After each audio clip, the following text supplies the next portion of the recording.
إن الحمد لله نحمده ونستعينه ونستغفره ونعوذ بالله من شرور أنفسنا ومن سيئات أعمالنا من يهده الله فلا مضل له ومن يضلل فلا هادي له وأشهد أن لا إله إلا الله وحده لا شريك له وأشهد أن محمدا عبده ورسوله من يطع الله ورسوله فقد رشد واهتدى ومن يعص الله ورسوله فقد ضل وغوى ولا يضر الله شيئا.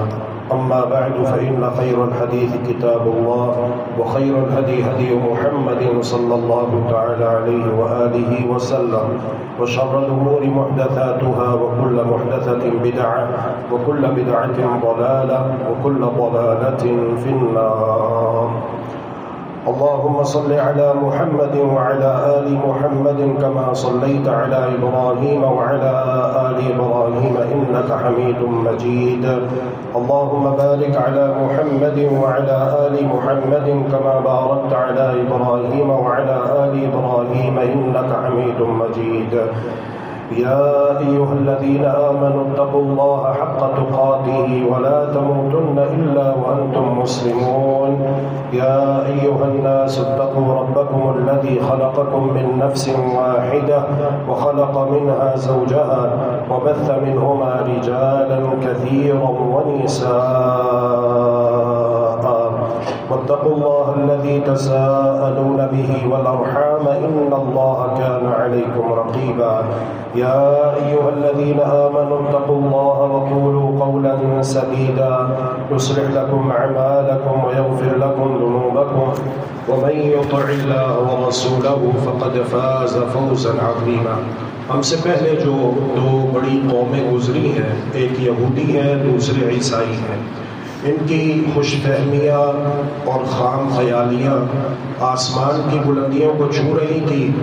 کبھی یہ کہتے وقالت اليهود والنصارى نحن ابناء الله واحباؤه، ہم اللہ کے بیٹے ہیں، اللہ کے چہیتے ہیں، اللہ کے لاڈلے ہیں. اور کبھی یہ کہتے وقالوا لن يدخل الجنة الا من كان هودا او نصارى، جنت میں یہودیوں اور عیسائیوں کے علاوہ کوئی نہیں جائے گا. حالانکہ اللہ تبارک و تعالی نے قرآن مجید میں اس کا بڑا ہی خوبصورت جواب دیا. قل اتخذتم عند اللہ عہدا، اے پیارے پیغمبر آپ کہہ دیجئے کیا تم نے اللہ تبارک و تعالی سے کوئی معاہدہ کیا ہوا ہے کہ جنت میں تمہارے سوا کوئی نہیں جائے گا. اور کبھی یہ کہتے ہیں کہ اگر ہم جہنم میں چلے بھی گئے تو چند دن رہیں گے بس، اس کے بعد ہمیں ہمارے پیغمبر، ہمیں ہمارے بڑے بزرگ، ہمیں ہمارے پیر فقیر قطب سائیں قلندر اوتار بالآخر دوزخ سے نکال کر جنت میں لے جائیں گے. تو اللہ تبارک و تعالی نے ان کی تمام خیالیوں کا اور خوش فہمیوں کا جواب کیا دیا؟ لیس بأمانیکم ولا امانی اہل الکتاب،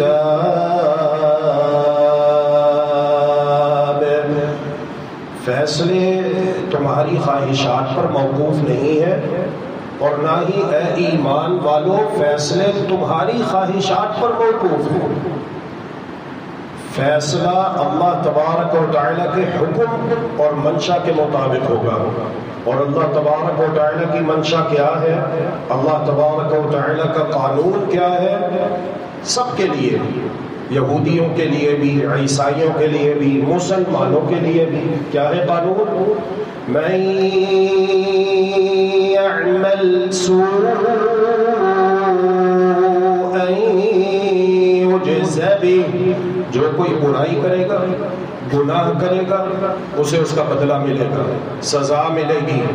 ولا يجد له من دون الله وليا ولا نصيرا، اور اگر وہ یہ سمجھتا ہے کہ کل قیامت کے دن اللہ تبارک و تعالیٰ کی بارگاہ میں مجھے کوئی پیغمبر، مجھے کوئی بزرگ، کوئی پیر، کوئی فقیر، کوئی سائیں قلندر بچا لے گا، چھڑا لے گا اللہ کی گرفت سے، اللہ کے عذاب سے، تو فرمایا وَلَا يَجِدْ لَهُ مِن دُونِ اللَّهِ وَلِيًّا وَلَا نَصِيرًا، اللہ کے سوا کل قیامت کے دن نہ وہ کسی کو اپنا دوست پائے گا نہ مددگار پائے گا۔ پھر اس سے اگلی آیت وَمَن يَعْمَلْ مِنَ الصَّالِحَاتِ مِن ذَكَرٍ أَوْ أُنثَىٰ وَهُوَ مُؤْمِنٌ، ایمان کی حالت میں جو کوئی بھی نیک عمل کرے گا، من ذکر او انثیٰ، مرد ہو یا عورت ہو، ایسا نہیں ہے کہ صرف مرد نیک عمل کرے تو انہیں نیکی ملے گی، اور اگر کوئی عورت نیکی کرے تو اسے نیکی نہیں ملے گی، اور ایسا بھی نہیں ہے کہ مرد حضرات تو مسجد میں آئیں، نماز پڑھیں، جمعہ پڑھیں، خواتین اپنے گھروں کے کاموں کا بہانہ بنا کر اپنے گھروں میں مصروف رہیں، مسجد نہ آئیں، جمعہ نہ پڑھیں، درس دروس میں شریک نہ ہو، اپنی دینی تعلیم اور تربیت کا اہتمام نہ کریں۔ مرد حضرات تو یہ سارے کام کریں، لیکن عورتیں یہ سمجھے کہ ہم تو بچے پیدا کرتی ہیں، ہم تو گھر سنبھالتی ہیں، ہم نے گھر کا کچن سنبھالنا ہے، ہم نے گھر کے کام دیکھنے ہیں۔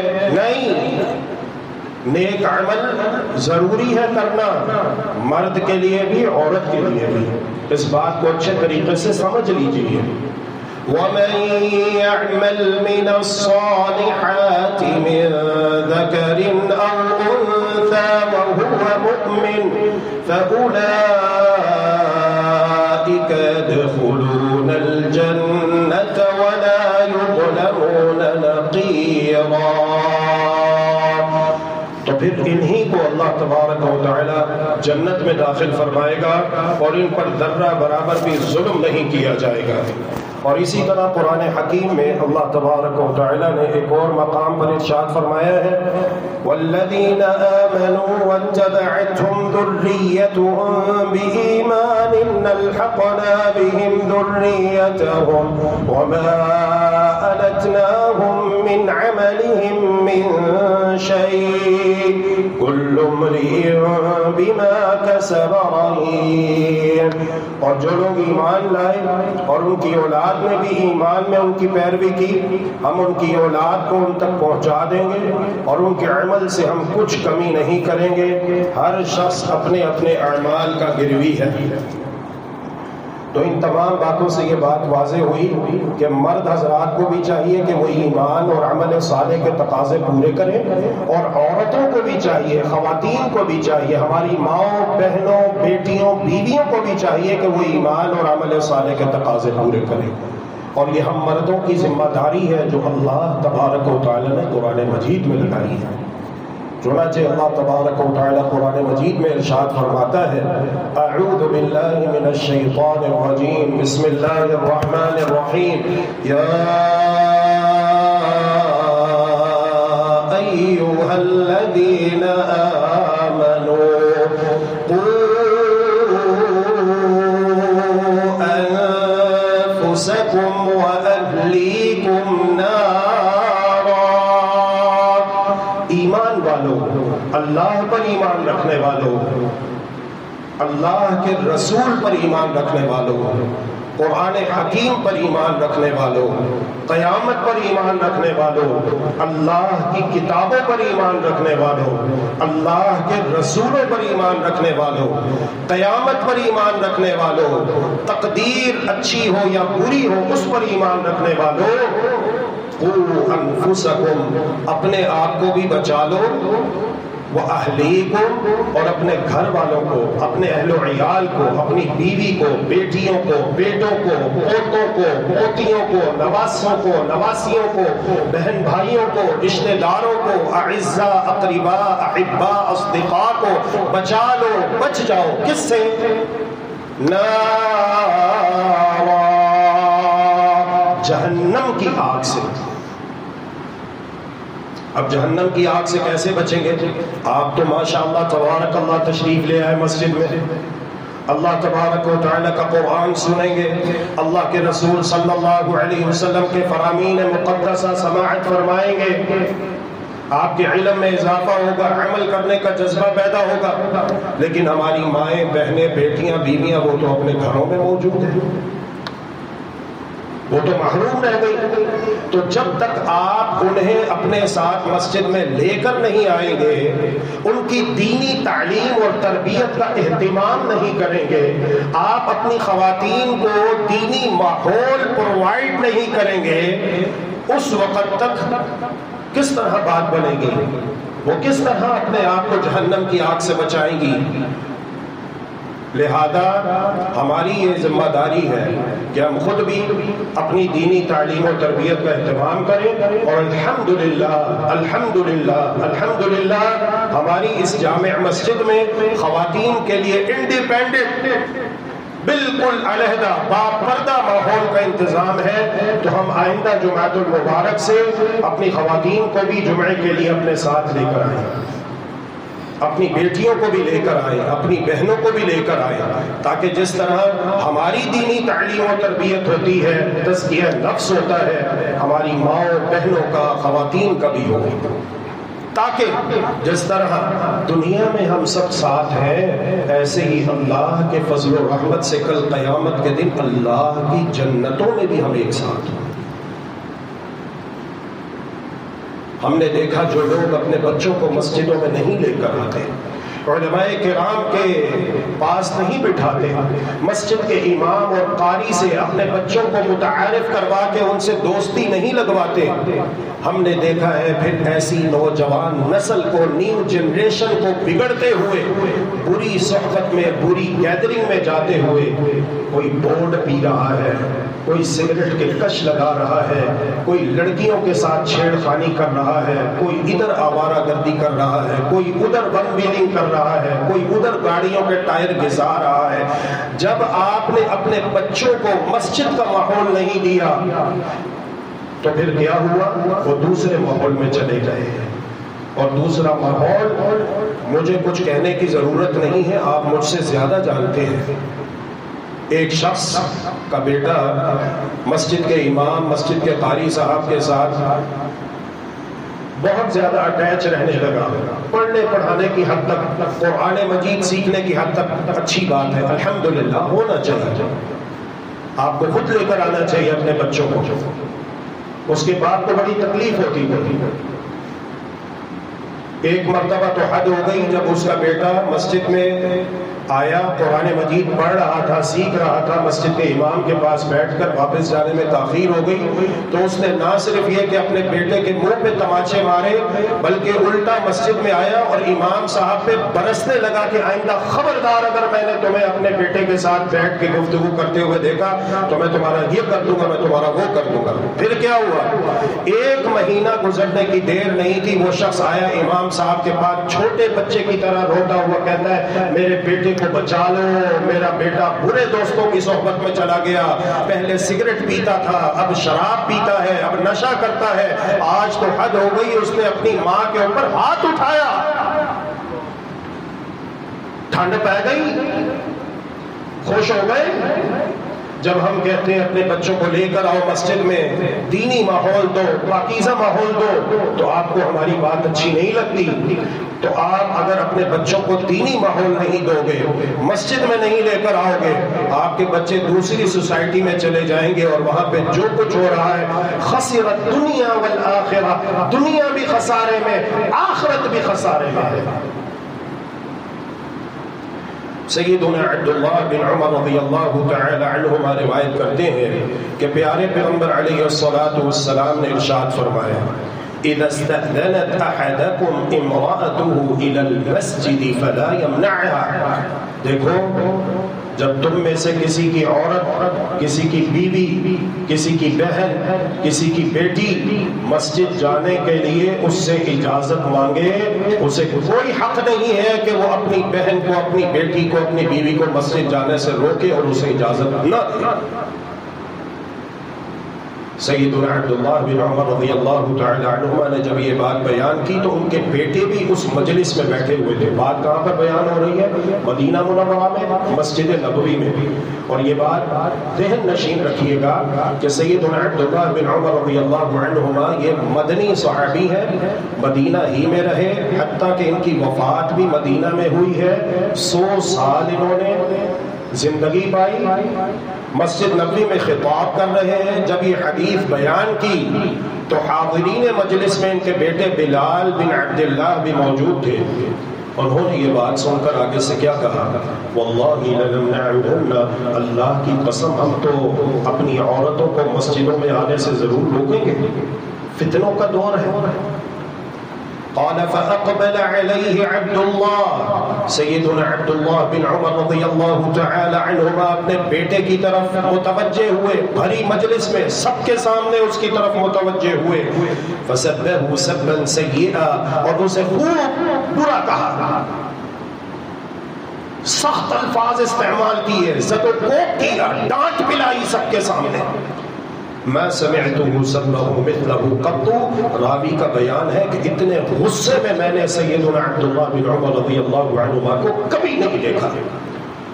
کہتے ہیں احدثک عن رسول اللہ صلی اللہ علیہ وسلم، میں تمہیں اللہ کے رسول صلی اللہ علیہ وآلہ وسلم کی حدیث بتا رہا ہوں، میں تمہیں اللہ کے رسول صلی اللہ علیہ وآلہ وسلم کا فرمان بتا رہا ہوں.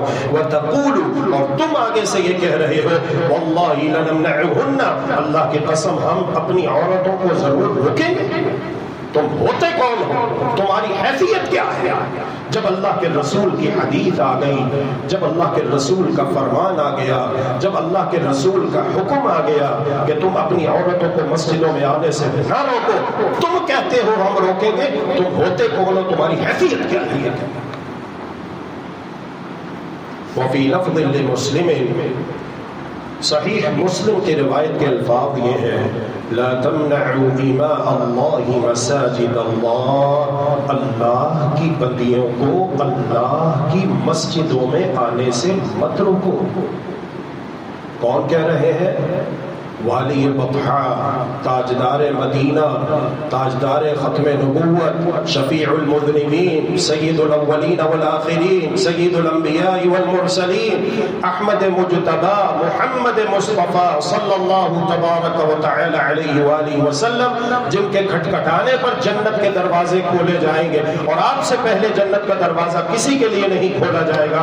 آپ فرما رہے ہیں لا تمنعوا إماء اللہ مساجد اللہ، اللہ کی بندیوں کو اللہ کی مسجدوں میں آنے سے مت روکو. انہیں بھی اپنے ساتھ لے کر آؤ، خوشی خوشی لے کر آؤ. ہاں انشاءاللہ باذن اللہ عز و جل آئندہ جمعۃ المبارک ہم بیان کریں گے کچھ حفاظتی تدابیر ہیں جو شریعت نے ہمیں بتائی ہیں، انہیں اختیار کرنا چاہیے، انہیں اختیار کرنا چاہیے اور اپنی خواتین کو لے کر آنا چاہیے. صحیح البخاری کی روایت ہے، اللہ اکبر اللہ اکبر اللہ اکبر. یہ سنت بھی آج بہت ہو چکی ہے، لیکن یاد رکھیے میرے مسلمان بھائی اور بہنوں، دوستوں، بزرگوں، جنت میں محمد الرسول اللہ صلی اللہ علیہ وسلم کا ساتھ چاہیے. حوض کوثر سے محمد الرسول اللہ صلی اللہ علیہ وسلم کے دست مبارک سے حوض کوثر کا جام پینا ہے اور آپ کی شفاعت لینی ہے، تو اس کے لیے آپ کی ایک ایک ادا سے، ایک ایک سنت سے پیار کرنا ہوگا، محبت کرنی ہوگی. اپنا عقیدہ ایسے بنانا ہوگا جیسے محمد الرسول اللہ صلی اللہ علیہ وسلم کا عقیدہ. فرقہ واریت کوئی نہیں، پارٹی بازی کوئی نہیں، نہ سیاسی نہ مذہبی، بلکہ صحیح محمدی مسلمان بننا ہوگا. جیسا عقیدہ محمد الرسول اللہ صلی اللہ علیہ وسلم کا تھا ویسا ہمارا عقیدہ ہونا چاہیے. جیسی نماز محمد الرسول اللہ صلی اللہ علیہ وسلم نے پڑھی ہے، ہم نے بھی ایسی نماز پڑھنی ہے. الغرض محمدی مسلمان بننا ہے. نماز شروع کرتے ہوئے بھی اپنے دونوں ہاتھ کندھوں کے برابر اٹھاتے ہیں، اسے رفع الیدین کہتے ہیں۔ تو محمد الرسول اللہ صلی اللہ علیہ وسلم کی سنت مبارکہ یہ ہے کہ رکوع میں جاتے ہوئے بھی رفع الیدین کرنا ہے، رکوع سے سر اٹھاتے ہوئے بھی رفع الیدین کرنا ہے، اور تیسری رکعت کے لیے تشہد میں بیٹھنے کے بعد کھڑے ہوتے ہوئے بھی رفع الیدین کرنا ہے۔ ہر رکعت میں رکوع میں جاتے ہوئے اور رکوع سے سر اٹھاتے ہوئے اپنے دونوں ہاتھوں کو کندھوں کے برابر اٹھانا ہے کہ یہ پیارے محمد صلی اللہ علیہ وآلہ وسلم کی سنت مبارکہ ہے۔ اور جب امام سورہ فاتحہ پڑھے تو امام کے ساتھ ساتھ سورہ فاتحہ پڑھنی ہے، اس لیے کہ وہ نماز نہیں جس میں سورۃ الفاتحہ نہ پڑھی جائے۔ اور سورۃ الفاتحہ جب امام پڑھے جہری نماز میں تو محمد الرسول اللہ صلی اللہ علیہ وآلہ وسلم ارشاد فرماتے ہیں اذا امن الامام فامنوا، جب امام آمین کہے تو تم بھی آمین کہا کرو، جب امام کہے آمین تو تم بھی آمین کہو۔ فإنه من وافق تأمينه تأمين الملائكة غفر له ما تقدم من ذنبه، اس لیے کہ جب زمین والوں کی آمین آسمان پہ فرشتوں کی آمین کے ساتھ مل جاتی ہے تو اللہ سبحانہ وتعالی پچھلے تمام گناہ معاف کر دیتا ہے۔ ازواج مطہرات کہتی ہیں ہم نماز پڑھنے کے لیے مسجد جایا کرتی تھی، ہماری صف مسجد میں سب سے پیچھے آخر میں ہوا کرتی تھی، سب سے آگے محمد الرسول اللہ صلی اللہ علیہ وآلہ وسلم، پھر آپ کے پیچھے صحابہ کرام علیہم رضوان کے پیچھے بچے، اور بچوں کی صفوں سے پیچھے آخر میں عورتوں کی صفیں ہوا کرتی تھیں۔ آج کتنے افسوس کی بات ہے کہ عورتوں کے لیے مارکیٹوں کے دروازے کھلے ہیں، اسکولوں کے دروازے کھلے ہیں، کالجز کے دروازے کھلے ہیں، یونیورسٹیوں کے دروازے کھلے ہیں، ہر کلب کے دروازے کھلے ہیں، لیکن عورتوں پر مسجدوں کے دروازے بند کر دیے گئے کیونکہ ماحول خراب ہے۔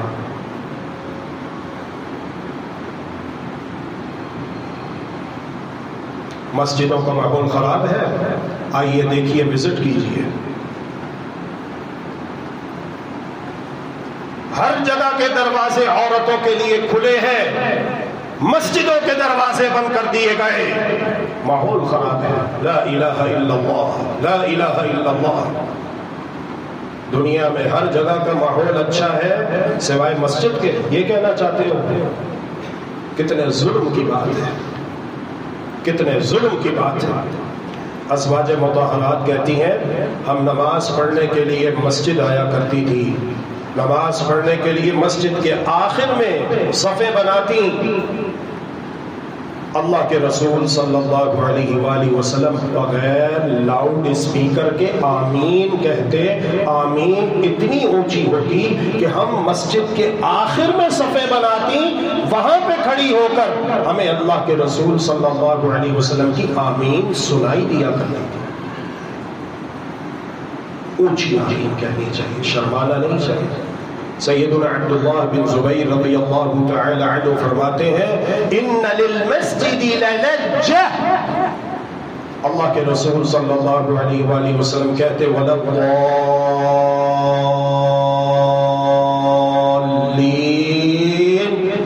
پھر کہتے آمین، ہم سب مل کر آپ کی آمین کے ساتھ اپنی آمین کو ملاتے ہوئے آمین کہتے کہ مسجد نبوی گونج اٹھتی۔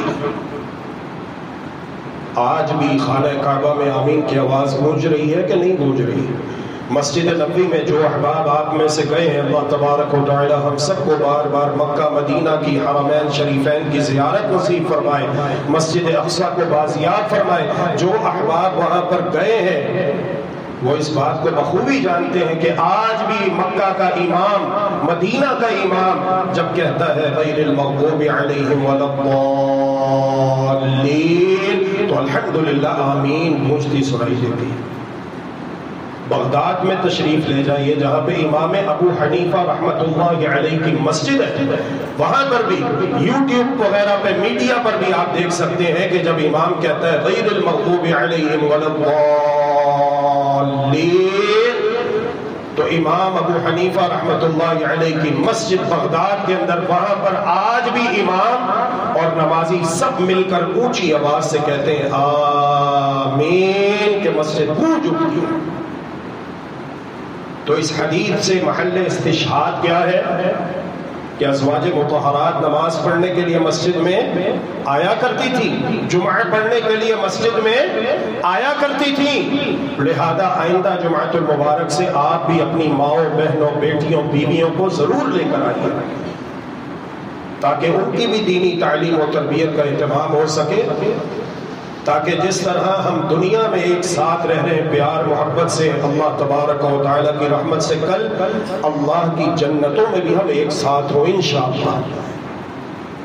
معاملہ بڑا حساس ہے، بڑا نازک ہے، میری بات نہیں ہے، میری حیثیت کیا ہے کہ میں دین اسلام میں اپنے پاس سے کوئی بات کہہ دوں؟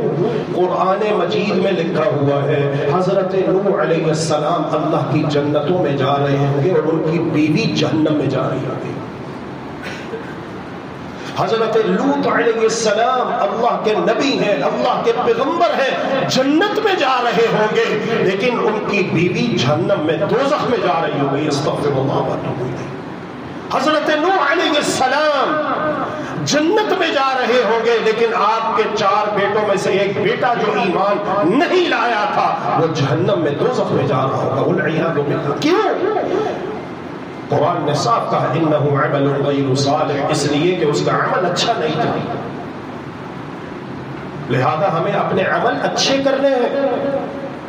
رات کو سونے سے پہلے سورۃ الملک پڑھ لیا کیجیے، سورۃ الملک ترجمے کے ساتھ بھی پڑھیے، غور کیجیے اس کے معنی و مفاہیم پر۔ اعوذ باللہ من الشیطان الرجیم، بسم اللہ الرحمن الرحیم۔ تبارک الذی بیدہ الملک وهو علی کل شیء قدیر، الذی خلق الموت والحیاۃ لیبلوکم ایکم احسن عملا۔ بابرکت ہے وہ ذات جس کے ہاتھ میں بادشاہت ہے اور وہ ہر چیز پر قادر قدیر ہے، وہ ذات جس نے پیدا کیا موت اور زندگی کو تاکہ وہ تمہارا امتحان لے، تمہاری آزمائش کرے کہ تم میں سے اچھے اچھے کام کون کرتا ہے۔ اپنے عمل اچھے بنانے کے لیے مسجد آنا ضروری ہے، اپنے عمل اچھے بنانے کے لیے دین اسلام کا علم حاصل کرنا ضروری ہے، اور جمعۃ المبارک بھی ایک گولڈن چانس ہے، ایک سنہری موقع ہوتا ہے ہفتے میں 7 دنوں میں ایک مرتبہ اللہ تبارک و تعالیٰ کی طرف سے ایک تحفہ ہے دین اسلام کے بنیادی علوم سیکھنے کا، جاننے کا، تاکہ اپنے ایمان میں نکھار لائیں، اپنے عمل میں بہتری لائیں، تاکہ جہنم سے بچ جائیں اور اللہ تبارک و تعالیٰ کو راضی کر کے اس کی جنتوں میں چلے جائیں۔ اور یہ ضروری ہے، مردوں کے لیے بھی ہے، عورتوں کے لیے بھی ہے، لڑکوں کے لیے بھی ہے، لڑکیوں کے لیے بھی ہے، بیٹوں کے لیے بھی ہے، بیٹیوں کے لیے بھی ہے۔ اور الحمدللہ الحمدللہ الحمدللہ ہماری اس جامع مسجد میں خواتین کے لیے بالکل علیحدہ باپردہ ماحول الحمدللہ موجود ہے، اس کا انتظام ہے الحمدللہ رب العالمین۔ لہذا اس سے آپ فائدہ اٹھائیے۔ اللہ اکبر۔ پیارے پیغمبر علیہ الصلوۃ والسلام مسجد نبوی میں اعتکاف بیٹھے ہوئے ہیں۔ آپ کی ازواج مطہرات میں سے ایک زوجہ محترمہ سیدہ صفیہ بنت حیی رضی اللہ تعالی عنہا بیان کرتی ہیں کان رسول اللہ صلی اللہ علیہ وسلم معتکفا فی المسجد واتیته ازوره لیلا فحدثته ثم قمت لانقلب فقام معي ليقلبني وكان مسكنها في دار أسامة بن زيد فمر رجلان من الأنصار فلما رأيا رسول الله صلى الله عليه وسلم أسرعا في المشي فقال صلى الله عليه وسلم على رسلكما إنها صفية بنت حيي فقال سبحان الله يا رسول الله فقال إن الشيطان يجري من ابن آدم مجرى الدم وإني خفت أن يقذف في قلوبكما شرعا او قال شيئا رواه البخاری ومسلم۔ پیارے پیغمبر علیہ الصلوۃ والسلام مسجد میں اعتکاف بیٹھے ہوئے ہیں کہ سیدہ صفیہ رضی اللہ عنہا ملاقات کے لیے مسجد آئیں۔ اگر عورت کا مسجد آنا ممنوع ہوتا یا اس میں کوئی فتنے والی بات ہوتی تو پیارے پیغمبر علیہ الصلوۃ والسلام کبھی خاموش نہ رہتے، بلکہ خواتین کو، اپنی بیویوں کو، ازواج مطہرات کو، اپنی بیٹیوں کو، اپنی صحابیات کو مسجد آنے سے روک دیتے رہتے ہیں۔ جبکہ اٹھائیے کوئی بھی صحیح حدیث کی کتاب اٹھا لیجئے، صحیح البخاری، مسلم، نسائی، ابو داؤد، ابن ماجہ، جتنی بھی حدیث کی کتابیں ہیں، ہر حدیث کی کتاب میں آپ کو یہ بات ملے گی کہ پیارے پیغمبر علیہ الصلوۃ والسلام کے عہد مسعود میں ازواج مطہرات نہ صرف یہ کہ نماز ادا کرنے کے لیے مسجد آیا کرتی تھی، جمعہ پڑھنے کے لیے مسجد آیا کرتی تھی، بلکہ جب رمضان کا مہینہ آتا تو مسجد میں اعتکاف کے لیے ان کے خیمے کی چادریں بھی لٹکائی جاتی تھی، کیونکہ عورت گھر میں اعتکاف نہیں بیٹھ سکتی۔ عورت جب بھی اعتکاف بیٹھے گی جامع مسجد میں اعتکاف بیٹھے گی۔ اگر کوئی بیٹھ جاتی ہے گھر میں تو چونکہ یہ سنت کے خلاف ہے، قرآن اور حدیث کی تصریحات کے خلاف ہے، اس کی دلیل کوئی نہیں ہے، لہذا اسے کوئی اجر نہیں ملے گا، کوئی ثواب نہیں ملے گا۔ تو بہرحال کہتی ہے کہ میں کچھ دیر بیٹھی، پیارے پیغمبر علیہ الصلوۃ والسلام کی زیارت کے لیے حاضر ہوئی، اور جب میں نے واپس جانے کا ارادہ کیا تو پیارے پیغمبر علیہ الصلوۃ والسلام بھی مجھے گھر تک چھوڑنے کے لیے میرے ساتھ ہو لیے، اور آگے پوری حدیث ہے۔ تو عورت مسجد میں جا سکتی ہے نماز پڑھنے کے لیے، مسجد میں منعقد ہونے والے دینی پروگرام میں شرکت کے لیے۔ مسجد کے دروازے عورت پر بند کر دینا درست رویہ نہیں ہے۔ مسجد کے دروازے عورتوں پر بند کر دینا یہ درست رویہ نہیں ہے۔ سیدنا عمر فاروق رضی اللہ تعالی عنہ نے ایک آرڈیننس جاری کیا کہ آج کے بعد خانہ کعبہ جو بھی آئے حج کے لیے وہ حج تمتع کی نیت سے نہ آئے بلکہ حج افراد کی نیت سے آئے۔ حج افراد میں کیا ہوتا ہے کہ آپ نے جب میقات سے احرام باندھنا ہے تو عمرہ اور حج دونوں کے لیے ایک ساتھ نیت کر کے احرام باندھنا ہے۔ اب آپ کا احرام کب کھلے گا؟ 10 ذو الحجہ کو ایک ہی مرتبہ، جب آپ مناسک حج سے فارغ ہو جائیں گے۔ اس سے پہلے آپ اپنا احرام نہیں کھول سکتے۔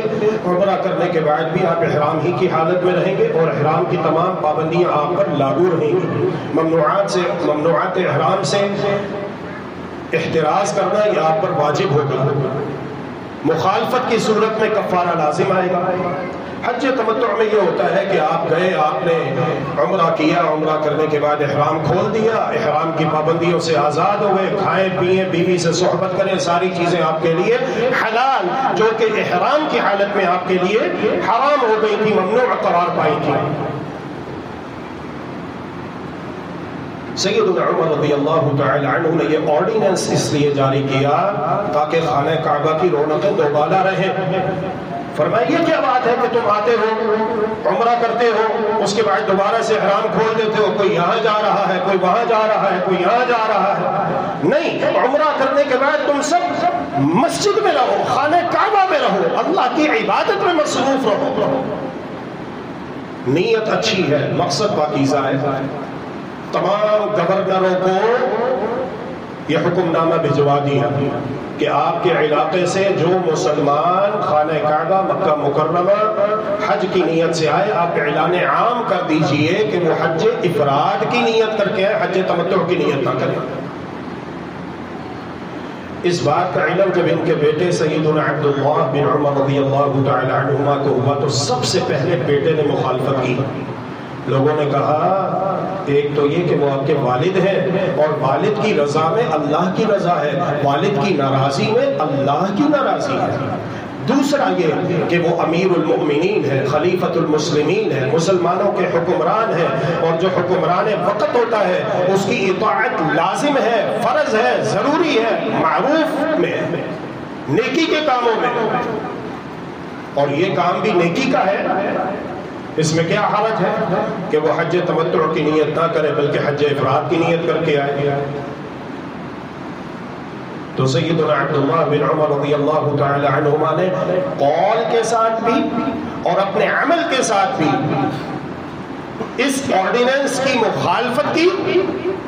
پہلے اعلان کیا کہ میں اس حکم کو نہیں مانتا، پھر اس اس کے بعد میقات پر پہنچے اور کہا کہ لبیک اللہم عمرتن، میں صرف عمرے کی نیت سے احرام باندھ رہا ہوں، صرف عمرے کی نیت سے مکہ مکرمہ روانہ ہو رہا ہوں، اور وہاں پہنچ کے عمرہ کر کے اپنا احرام کھول دوں گا، اور جب 8 ذو الحجہ کا دن آئے گا تو میں دوبارہ سے احرام باندھ کے مناسک حج ادا کروں گا۔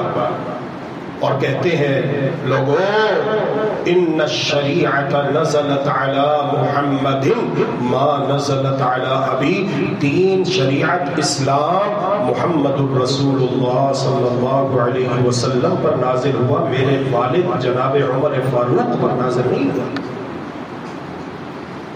یہ ہے عقیدہ، منہج۔ اور ایک دوسری روایت میں ہے امر رسول اللہ یتبع ام امر ابی، کیا اللہ کے رسول کی بات مانی جائے گی یا میرے والد کی بات مانی جائے گی؟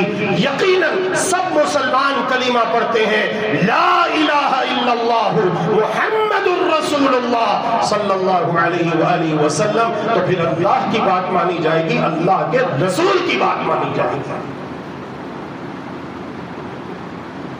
سیدنا عمر فاروق رضی اللہ تعالیٰ عنہ کو جب اس بات کا علم ہوا کہ سب سے پہلے میرے حکم کی مخالفت کرنے والا میرا اپنا بیٹا ہے،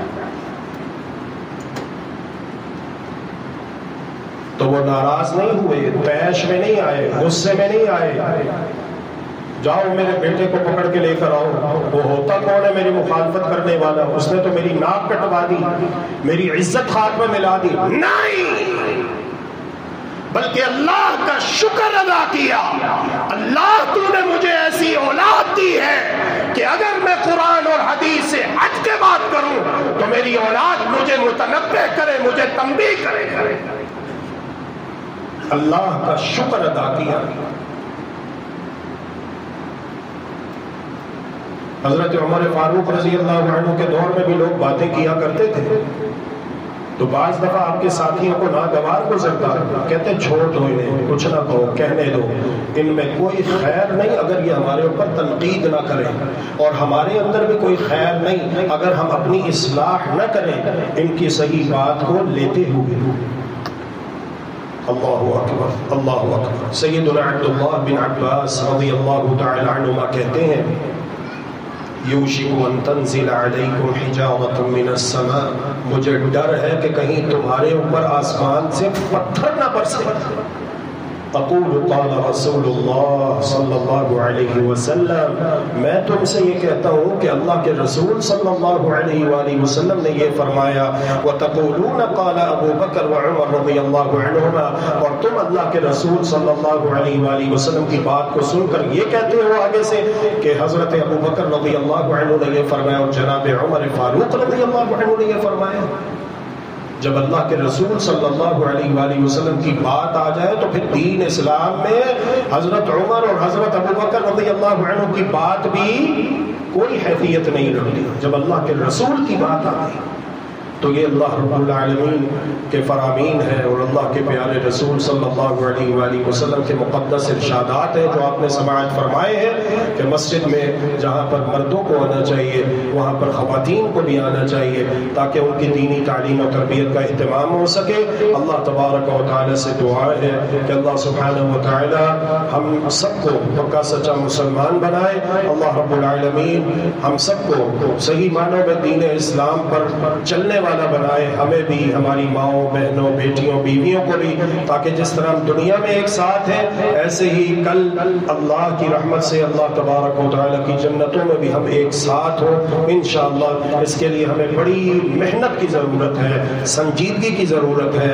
قرآن مجید کو سمجھ کر پڑھنے اور اس پر عمل کرنے کی ضرورت ہے۔ پیارے پیغمبر علیہ الصلوۃ والسلام کے اسوہ حسنہ کو اپنے لیے مشعل راہ بنا کر زندگی گزارنے کی ضرورت ہے۔ وآخر دعوانا ان الحمد للہ رب العالمین وصلی اللہ وسلم علی نبینا وحبیبنا محمد وعلی آلہ وصحبہ اجمعین برحمتک یا ارحم الراحمین۔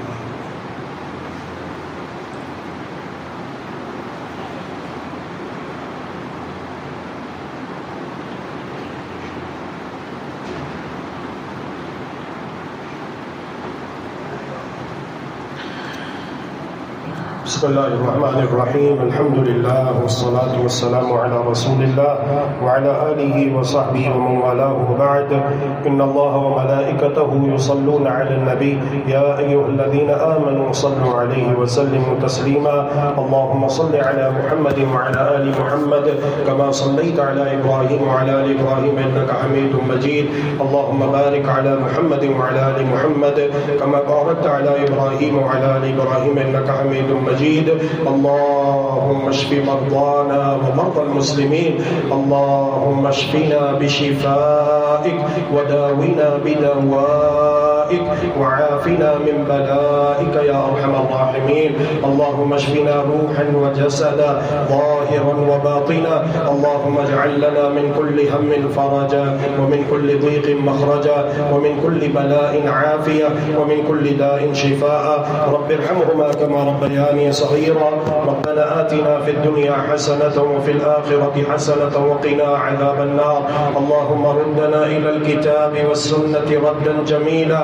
اللهم اجعل ولايتنا في من خافك واتقاك واتبع رضاك يا أرحم الراحمين. رب اجعل هذا البلد آمنا واجنبني وبني أن نعبد الأصنام. ربنا لا تزغ قلوبنا بعد إذ هديتنا وهب لنا من لدنك رحمة إنك أنت الوهاب. ربنا أفرغ علينا صبرا وتوفنا مسلمين. يا مقلب القلوب ثبت قلوبنا على دينك. يا مقلب القلوب ثبت قلوبنا على دينك. اللهم مصرف القلوب صرف قلوبنا إلى طاعتك. ربنا آتنا في الدنيا حسنة وفي الآخرة حسنة وقنا عذاب النار. ربنا هب لنا من أزواجنا وذرياتنا قرة أعين واجعلنا للمتقين إماما. وصلى الله وسلم على نبينا وحبيبنا محمد وعلى آله وصحبه أجمعين برحمتك يا أرحم الراحمين.